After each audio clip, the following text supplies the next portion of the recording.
জনাব তারেক রহমান সাহেব, আমার মতো হাজারো লক্ষ পাপি আছে বাংলাদেশে যে আপনারে পছন্দ করত, আপনার দলটাকে পছন্দ করত, কিন্তু 5ই আগস্টের পরে আপনার দলের থিওরিগুলো দেখলে বিশ্বাস করেন, মনে হয় যে শেখ হাসিনা আপনার চেয়ে হাজার গুণ ভালো ছিল।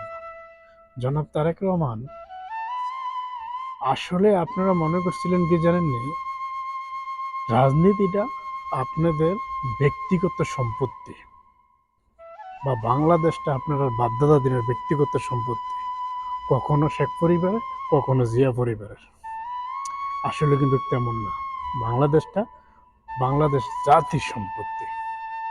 যদি এই জিনিসটা থিওরি নিতেন, তাইলে আজকে আপনি বাংলাদেশের মানুষের মুখের চোখের তারা হইয়া থাকতে পারতেন। আপনি যদি একটা ঘোষণা দিতেন, যখন ডক্টর ইউনূস সাহেব বাংলাদেশের দায়িত্ব নিয়েছিল, তখন যদি আপনি একটা কথা বলতেন যে ডক্টর ইউনূসের সাথে আমি আছি, তাহলে বিশ্বাস করেন, বাংলাদেশ যা কিছুই করত আপনাকে ক্ষমতায় আনতো।